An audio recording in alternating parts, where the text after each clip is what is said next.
Eu tenho aproveitado esse tempo de quarentena para escrever algumas coisas que eu penso sobre arquitetura, alguns conceitos que eu levo nos meus projetos para me ajudar também, me auxiliar a eu crescer nesses conceitos, né? Eu conseguir estruturar melhor o pensamento deles e tal. E fazendo isso essa semana eu me deparei com algumas coisas da arquitetura hospitalar que eu acho que seria legal compartilhar com vocês. E então eu fiz esse vídeo aqui com 5 dicas que eu presenciei e vivi dentro de um hospital, trabalhando como arquiteto, que eu acho que pode te ajudar num projeto de arquitetura de saúde.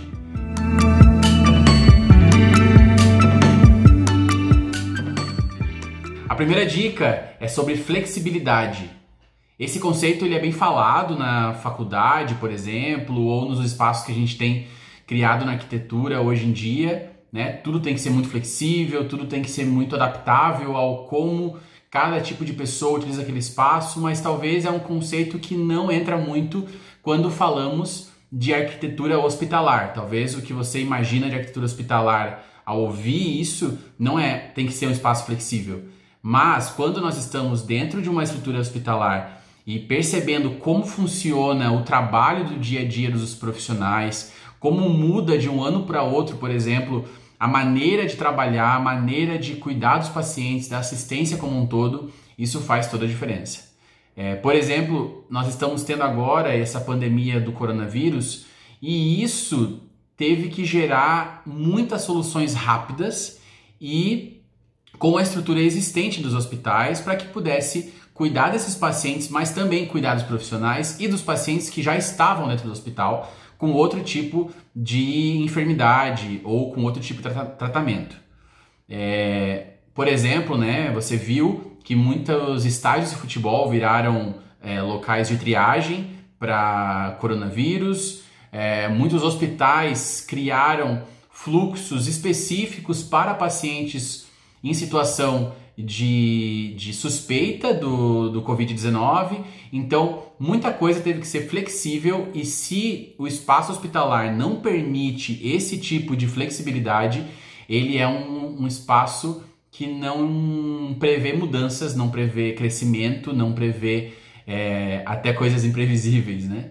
Uma das coisas que a gente faz para começar a cuidar disso é até na dimensão dos espaços.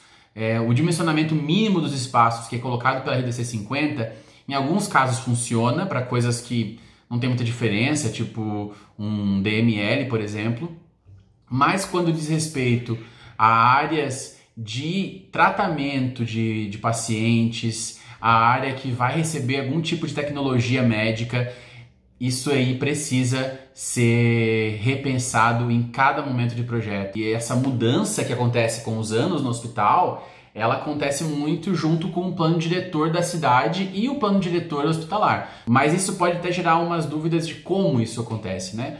Como que eu vou gerar um espaço flexível no ambiente hospitalar? E uma das coisas que já entra daí na segunda dica é sobre as escolhas dos materiais. Não necessariamente os hospitais precisam ser completamente construídos com tijolos, por exemplo. E na verdade nem é bom que as áreas internas sejam feitas dessa maneira. Hoje em dia a gente tem um tipo de construção que se chama o drywall, que a galera conhece.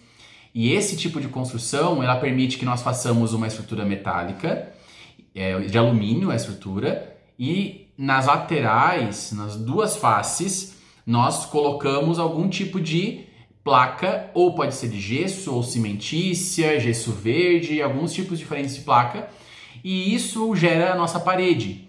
Esse tipo de construção é muito mais limpo, esse tipo de construção gera muito menos entulho de obra, e ele é muito fácil de ser mudado de lugar caso necessário. É uma parede leve, então eu não preciso me preocupar, por exemplo, com a estrutura embaixo, se vai conseguir pegar o peso, se não vai. Geralmente é algo muito simples de ser feito, muito rápido. Eu lembro que a gente fez um laboratório intra-hospitalar uma vez e a gente tinha em torno de 120 metros quadrados de área de parede de gesso acartonado, mais 120 metros quadrados de forro de gesso e assim, em 2, 3 semanas a gente estava com tudo executado. né, na parte de parede, né? Então, é muito legal porque essa estrutura metálica, ela permite que eu passe tubulação toda por dentro da parede antes de fechar. Então, isso vale muito a pena quando a gente fala sobre espaços hospitalares. Além disso, a flexibilidade ela ajuda para quando a gente for fazer novas obras no hospital, por exemplo. Então, essa é a minha próxima dica, a terceira dica, que é... A terceira? Acho que é, né? É a terceira dica. Planeje o processo de construção do hospital, principalmente de reformas. Por quê? Uma reforma dentro de um ambiente hospitalar é como a gente fala, trocar o pneu do carro com ele andando. É bem complicado. Por onde que entram os funcionários, por onde que entram os materiais, por onde sai, o barulho que vai gerar no ambiente, o estresse que gera nos profissionais e nos pacientes em volta. Então, uma reforma hospitalar, ela não é apenas decidir o que vai fazer e fazer. Existe um planejamento gigante que tem que ser feito do profissional de arquitetura em concordância com a direção do hospital e com as equipes de trabalho da área. É um quebra-cabeça que precisa ser feito com uma equipe multidisciplinar, muito engajada em fazer o projeto sair do papel. O hospital que eu trabalhei, ele era um hospital antigo, que tinha desde edificações de 1906, para vocês terem uma ideia, até de 2004, com reformas de 2015, que era a época que eu trabalhava, até 2018. E essas diferenças eram gritantes, assim, e a coisa que a gente mais percebia era que no momento que a gente fosse entrar num setor para reformar ele praticamente tinha que ser fechado, sabe? E como que um hospital perde um setor de internação por um tempo?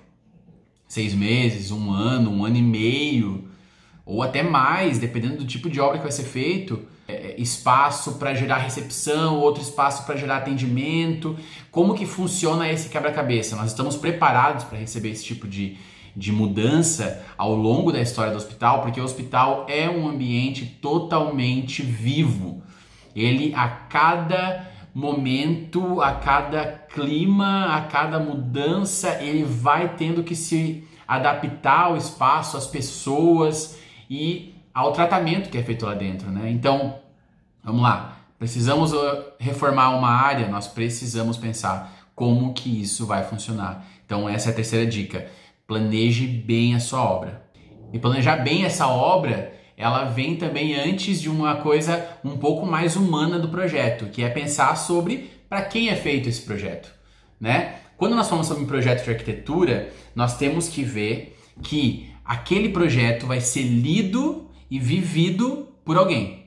Então, se nós estamos fazendo um ambiente de pacientes de traumatologia, por exemplo, né? Traumato-ortopedia, que eles chamam. Esse paciente, ele veio com a perna quebrada, ele está com cadeira de rodas, ou ele, enfim, sofreu um acidente. Como que esse espaço se comunica com esse paciente? Nessa situação, nesse problema. A ideia aqui de projeto é a gente realmente entrar no personagem e imaginar como que é toda a trajetória desse personagem desde que ele entra, que na verdade nem é um personagem, é uma pessoa real, de um hospital real, desde que ela entra no hospital até ela sair do hospital. Todo esse entendimento vai gerar muitas soluções de projeto e também de decisões de cores, decisão de iluminação, decisão de materiais. Tudo isso ele é extremamente importante, entender a pessoa para quem nós estamos projetando, isso não só na área da saúde, mas a área da arquitetura como um todo, o projeto como um todo, é muito importante. Então, isso é uma coisa que aconteceu comigo. Eu estava fazendo uma reforma num centro cirúrgico, né, nesse hospital onde eu trabalhei, e coincidentemente eu precisei fazer uma cirurgia dentro daquele hospital e eu tive, vamos dizer assim, a sorte, né, como arquiteto, de usar o ambiente que eu iria reformar. E foi muito legal para mim, assim, claro que a gente não quer passar por uma cirurgia, não quer passar por isso, mas foi muito bom para mim sentir como que é a minha chegada no hospital, como que é o momento de trocar de roupa, o momento de esperar a cirurgia, como que eu espero, o que que eu vejo enquanto eu espero. Tudo isso é muito importante e realmente, vou ser bem sincero, mudou a maneira que eu projetei aquele espaço, né? Muita coisa do que eu vi, eu só pude ver porque eu usei o espaço.